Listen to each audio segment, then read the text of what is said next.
یہ جو مہینہ ہمارے اوپر سایہ فگن ہو گیا ہے، اس کا نام شہر الصیام ہے، روزے کا مہینہ، ان ساری چیزوں سے رک جانے کا مہینہ جس سے اللہ رب العزت نے روکا ہے۔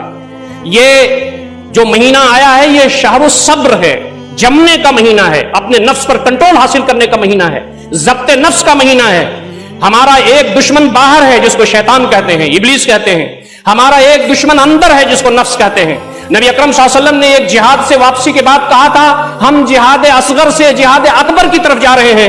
یہ جو نفس ہمارے درمیان ہے یہ 100 بھیس بدل دیتا ہے، ہم کو گھمنڈ اور فخر میں مبتلا کرتا ہے، ہمارے اعمال کو ریاکاری کے ذریعے خوشنما بنا کر کے ضائع کر دیتا ہے۔ تو ہمیں اپنے نفس سے لڑنا ہے اس مہینے میں، یہ ضبط نفس کا مہینہ ہے۔ یہ جو مہینہ ہے یہ شہر القرآن ہے، یہ قرآن کا مہینہ ہے، اس مہینے میں قرآن نازل ہوا ہے۔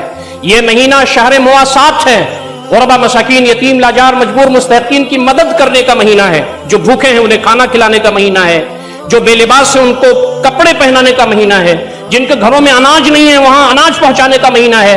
یہ مواسات کا مہینہ ہے، خبرگیری کرنے کا مہینہ ہے۔ اس مہینے کی بڑی عظمت ہے، ہم سب جانتے ہیں، لیکن میں اس وقت صرف اس بات کا اعادہ کرنا ضروری سمجھتا ہوں جو میرے لیے بھی آپ کے لیے بھی ہے، کہ کل مغرب میں وہ رونق نہیں تھی اس مسجد میں جو تراویح کی نماز میں ہوئی۔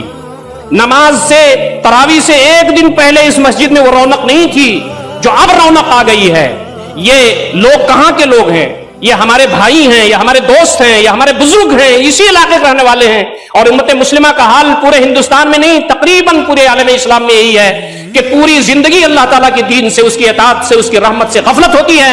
لیکن رمضان آتا ہے تو ہم بھی دوسرے تیوہاروں کی طرح، دوسرے لوگوں کے جو رسم و رواج ہیں اس کی طرح ہم بھی سیلیبریٹ کرتے ہیں رمضان المبارک کو۔ یاد رکھیے، جو اللہ رب العزت کا بندہ 11 مہینے بن کر کے رہتا ہے، اللہ رب العزت فائدہ اسی شخص کو دیتے ہیں رمضان کے اندر۔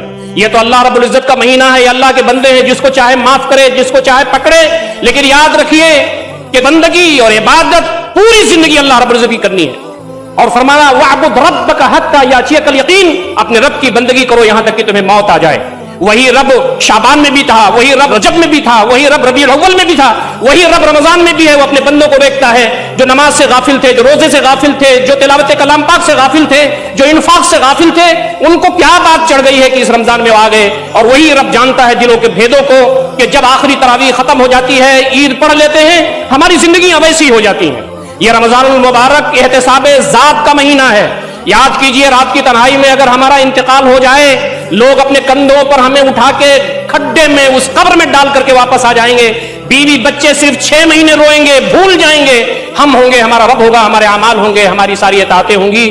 کیا ان حالات میں ہم کامیاب ہو سکتے ہیں؟ کیا ان حالات میں ہم اللہ کی جنت کے طلبگار بن سکتے ہیں؟ یہ احتساب ذات کا مہینہ ہے، احتساب نفس کا مہینہ ہے، محاسبے کا مہینہ ہے۔ اس پر ہمیں توجہ دینے کی ضرورت ہے۔